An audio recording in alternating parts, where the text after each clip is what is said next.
L'histoire des Juifs de France, racontée par Gérard Inger. «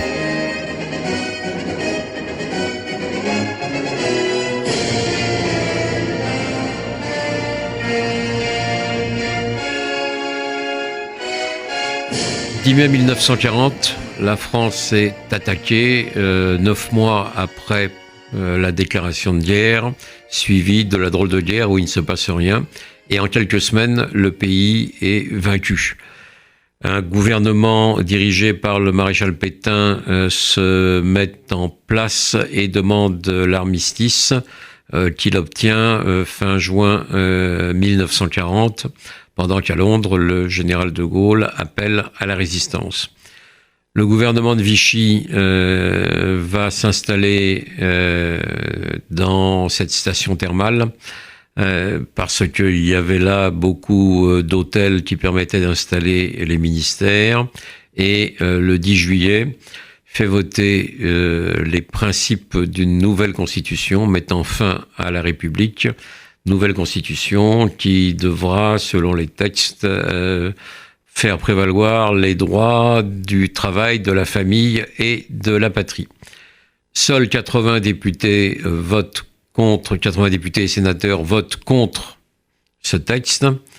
Il faut voir d'ailleurs qu'il y aura plus tard quelques collaborateurs parmi ces 80, alors qu'il y aura des résistants parmi ceux qui ont voté les pleins pouvoirs au maréchal Pétain. Les choses sont plus complexes qu'on ne l'imagine. Dès l'arrivée au pouvoir de Pétain et de Laval, qui devient président du Conseil, les mesures antisémites se multiplient. On a une dénaturalisation de nombreux juifs naturalisés depuis 1927, environ 15 000, qui redeviennent des apatrides. On a l'abrogation du décret Marchandeau qui permettait de combattre les propos racistes et antisémites.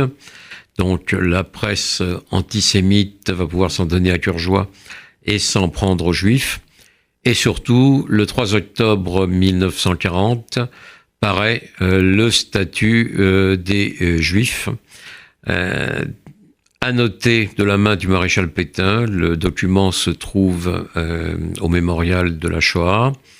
On a retrouvé ce document un peu par miracle qui montre bien que, contrairement à une légende pétainiste, Pétain a aggravé le texte initial proposé par le ministre de la Justice Alibert et qu'il a durci considérablement les interdictions faites aux Juifs d'être dans la fonction publique et dans l'enseignement. Ce qui fait que tous les enseignants juifs, qu'ils soient instituteurs, professeurs de lycée ou de l'université, ont été obligés de quitter l'enseignement 2 mois après la parution du décret. Parallèlement à ces mesures, que les Allemands n'avaient pas réclamées, en zone occupée par les Allemands, apparaît l'obligation de faire tamponner sa carte d'identité pour les Juifs, tamponner du tampon J en lettres rouges, ce qui fait que la plupart des Juifs se sont rendus dans les commissariats pour faire viser leur carte d'identité. Il y a à peu près 10%, ça on ne le dit pas assez, il y a à peu près 10% des Juifs qui ne l'ont pas fait, et parce qu'ils ne l'ont pas fait, la quasi-totalité a pu être sauvée.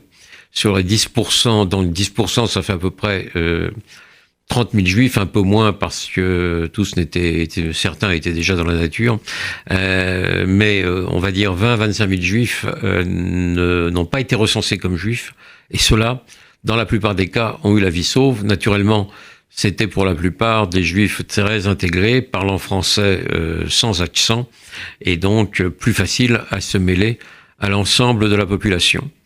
Donc le gouvernement de Vichy précède les demandes allemandes et va continuer à le faire. En 1941, les décrets de 1940 vont être aggravés. En juin 1941, avec l'interdiction pour les Juifs d'exercer des professions dans le domaine du spectacle, dans les domaines de la santé, les avocats, les juristes, etc. Un numerus clausus est imposé. Parmi les avocats, il ne peut y avoir que 3% d'entre eux qui peuvent être juifs, et parmi les étudiants en droit ou en médecine, seulement 2% de juifs, ce qui naturellement ouvre la porte à des non-juifs qui se précipitent pour occuper les postes rendus vacants. Les juifs perdent largement leurs moyens de subsistance, ils ne peuvent plus exercer leur profession, et on va assister à un autre phénomène organisé par le commissariat aux questions juives, qui va être de dépouiller les juifs de leurs biens, notamment commerciaux, et les entreprises vont être, comme on disait à l'époque, arianisées, et donc les juifs dépossédés de leurs entreprises ou de leurs actions quand ils étaient dirigeants. Tout cela va aboutir à une marginalisation complète de la population juive, ce que souhaitait Vichy. Et à partir de là, les Allemands, eux, vont pouvoir agir et commencer leur sinistre besogne de déportation, ce que ne visait pas Vichy directement. Si Vichy avait été seul en place et avait existé sans les Allemands, ce qui aurait été impossible parce que la France n'aurait jamais donné la majorité à un tel régime, Vichy se serait contenté de l'équivalent d'un régime d'apartheid pour les Juifs, mais les Allemands avaient malheureusement d'autres visées.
L'horloge tisse des sons très lents, je crois entendre ton pas.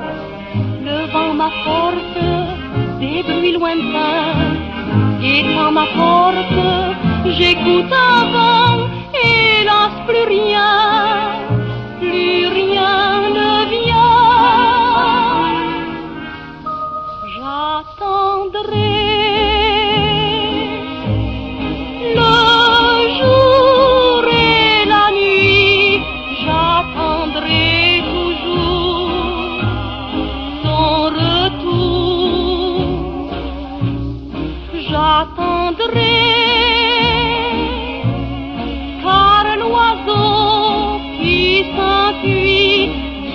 chercher l'oubli dans son nid.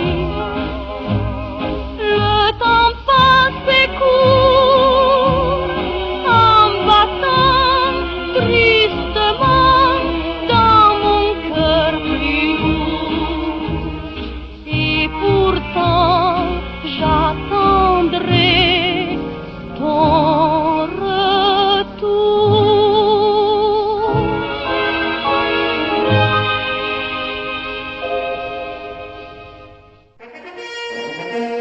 Retrouvez un nouveau feuilleton de l'histoire des Juifs de France raconté par Gérard Inger la semaine prochaine.